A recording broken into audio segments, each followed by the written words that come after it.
Advantages and disadvantages of friction, यानी हम देखते हैं कि चले हमने तो समझ लिया कि फ्रिक्शन वो फोर्स होती है जो कि हमारे मोशन में मुदाखलत करती है, यानी रुकावट के तौर पर आती है और मोशन को यानी रेजिस्ट करती है कि वो स्टॉप कर जाए। अब हम इसके कुछ एडवांटेजेस पे पहले बात कर लेते हैं कि आखिर इसके कोई हमें फवायद भी होंगे। तो इसका जो बहुत बड़ा यानी हम कह सकते हैं एडवांटेज है वो ये है कि जब हम चलना स्टार्ट करते हैं, ज़मीन पर चलते हैं हम, तो आप अगर इसको ऑब्जर्व करें तो आप जिस वक्त अपने पाँव को ज़मीन पर रखते हैं, ठीक है, इस तरह से शूज़ आपने पहने होते हैं।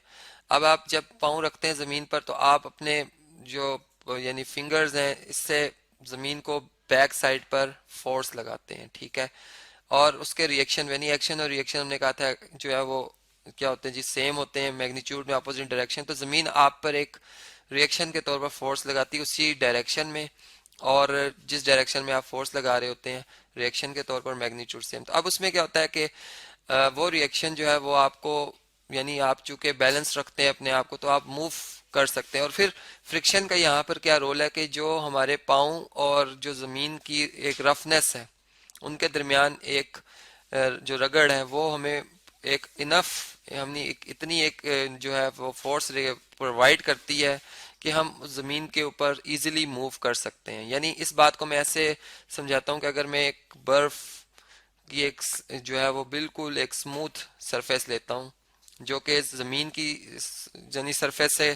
काफ़ी स्मूथ है, यानी ज़मीन उसके मुकाबले में रफ है। अब क्या होता है कि जब मैं उसके ऊपर वैसे ही पाँव रखता हूँ और मैं मूव करना चाहता हूँ तो मैं मुझे उसी तरह एक्शन और रिएक्शन सेम होते हैं जी। ज़मीन यानी मैं एक्शन के तौर पर यहाँ पे जैसे अपने पाँव से एक फोर्स लगाता हूँ और उसके रिएक्शन पे जब मुझे एक फोर्स लगती है तो वो फोर्स यानी फ्रिक्शन, अब मैंने वो अपने आप को बैलेंस करना था फ्रिक्शन से। अब मेरी जो जूतों की सरफेस है और जो ज़मीन की जो कि उस आइस वाली जो ये स्लैब है उसकी जो सरफेस है उसमें इस कदर यानी जो है वो रफ या हम ये कह सकते हैं कि उसके अंदर जो गैप्स इतने कम है कि वो मुझे इतनी जो है वो फ्रिक्शन नहीं प्रोवाइड कर रहे कि मैं अपने आप को जो है वो बैलेंस कर सकूं और मैं स्किड कर जाऊंगा। यानी वहां पर अब क्या हुआ कि मैं बजाय मूव करने के मैं स्किड कर जाऊंगा और मैं अगर बैलेंस ना कर सका तो गिर जाऊंगा। तो इससे हमने देखा कि वॉकिंग में फ्रिक्शन का कितना अमल दखल है, जो कि आम लाइफ में हम एक जगह से दूसरी जगह जा रहे हैं तो ये फ्रिक्शन ही की बदौलत है। अगर फ्रिक्शन ना हो तो हम इस तरह से आसानी से वॉक ना कर सकें। फिर इसी के साथ अगर हम ये बात देखें कि अगर हम किसी मशीन की बात करते हैं, हमारे पास स्क्रूज होते हैं जी, ठीक है। अब एक अगर कोई बोल्ट हो और एक कोई एक हमारे पास ये ऐसा का एक जैक है जी, चले मैं कहता हूँ एक चाबी है जिसे हम चाबी कहते हैं जी। अगर हम इससे इससे इसको खोलना चाहते हैं, ठीक है, तो क्या होगा कि ये जो हमारे पास मैंने ये आपको भी अब डिवाइस बताई है, अब ये डिवाइस जो है इसको ग्रिप करती है और ये ग्रिप इन दोनों के जो सरफेसेस हैं अगर ये कॉन्ट्रैक्ट होंगे तो ये ग्रिप आएगी। अदरवाइज अगर इस सिचुएशन देखें जहाँ पे ग्रिप नहीं होगी ये रोटेट कर जाएगा। तो ग्रिप हम बनाते हैं और ग्रिप जब जितनी ज़्यादा स्ट्रांग होगी उतनी ज़्यादा आसानी के साथ इस नट को इस बोल्ट को यानी जो नट और बोल्ट का एक सिस्टम है उसे टाइट करना, उसे टाइट और उसे जो है वो लूज करना, उसे खोलना आसान हो जाता है। इसी तरह अगर मैं इसकी एक और एग्जांपल दूं कि जैसे हमारे पास एक जो है वो फर्ज करें एक टेबल है जी, यहाँ पे मैं एक टेबल बनाता हूँ और या एक दीवार है जी। अब इस दीवार पे जब हम कील जो है वो तोड़े की मदद से इसमें जब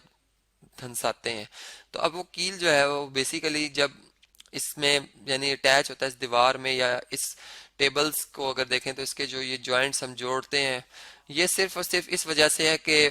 जो फ्रिक्शन थी, अगर वो फ्रिक्शन नेल्स के दरमियान यानी नेल की जो उसकी जो सरफेस है अगर हम देखें नेल की शेप कुछ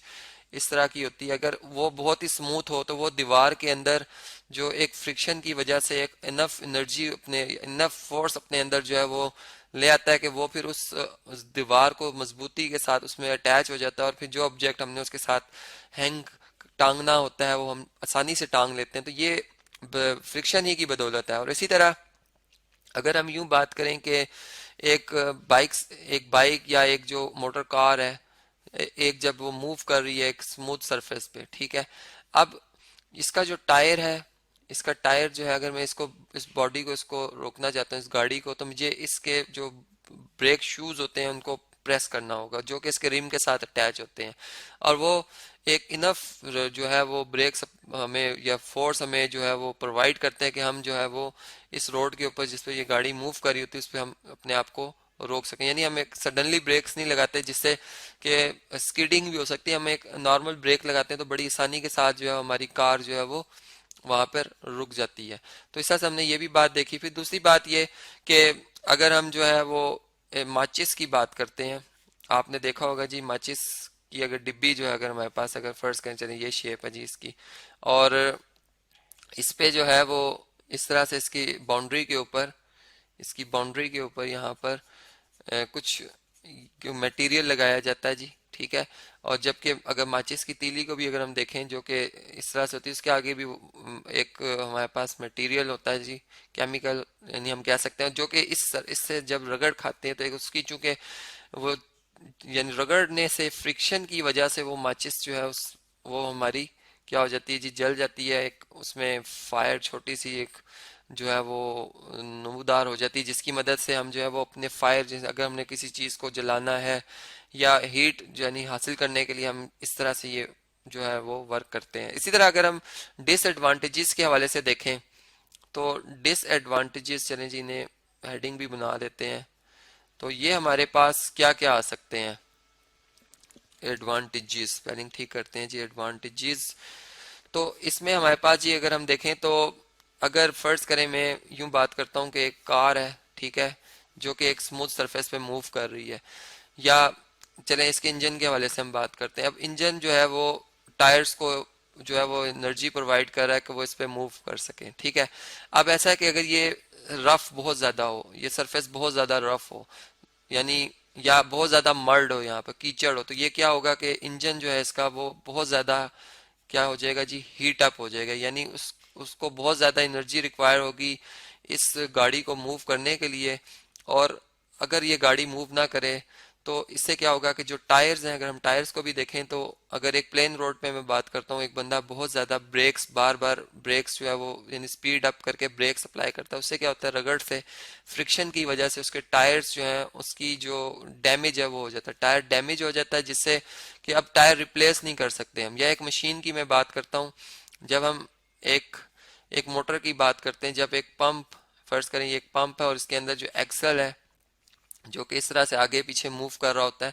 अब अगर ये बहुत ज़्यादा पुरानी मशीन हो जाए तो इसके जो ये बाउंड्री होती है ये घिस जाती है, या ये जो इसकी बाउंड्री है सिलेंड्रिकल, ये घिस जाती है, और फिर ये पंप सही तरह नहीं करता, और इसी वजह से जो प्रेशर एक इससे हम बना रहे होते हैं, यानी एक ऐसी फोर्स डेवलप कर रहे होते हैं जो कि हमारा मोशन परफॉर्म करने में हमें मदद दे रही होती है, वो क्या हो जाती है, कम हो जाती है, लो हो जाती है, जिससे फिर बॉडी की कारकर्दगी जो है वो डाउन हो जाती है। तो हमने देखा कि, या इसी तरह अगर हम फ्रिक्शन के हवाले से अगर देखें तो, अगर एक कार है, ठीक है, वो मूव कर रही है, अब यहाँ पर जिस सरफेस के ऊपर वो मूव कर रही है वहां पर फ्रिक्शन बहुत ज्यादा है, तो इससे क्या हो जाएगा, गाड़ी की जो स्पीड है वो डाउन हो जाएगी, यानी गाड़ी बहुत स्लो स्लो मूव करना शुरू कर देगी। और अगर, यानी इससे हमने देखा है डिसएडवांटेज ही है कि अगर फ्रिक्शन बहुत ज़्यादा होगी तो फिर हमारे लिए जो एनर्जी रिक्वायर होगी वो बहुत ज़्यादा हो जाएगी, और फिर वही बात कि एक हमारे लिए इजी काम जो कि एक वो वर्क जो कि बड़ा इजी होगा वो भी एक हार्ड वर्क में तब्दील हो जाएगा। तो इससे हमने देखा कि एडवांटेजेस और डिसएडवांटेजेस के हवाले से फ्रिक्शन को, और इसके डेली लाइफ में जहाँ जहाँ आजकल मॉडर्न टेक्नोलॉजी के हवाले से भी देखा कि कहाँ हम इनको, फ्रिक्शन को, इसके इससे फ़ायदा उठा सकते हैं और कहाँ पर हमें इसका नुकसान हो रहा है।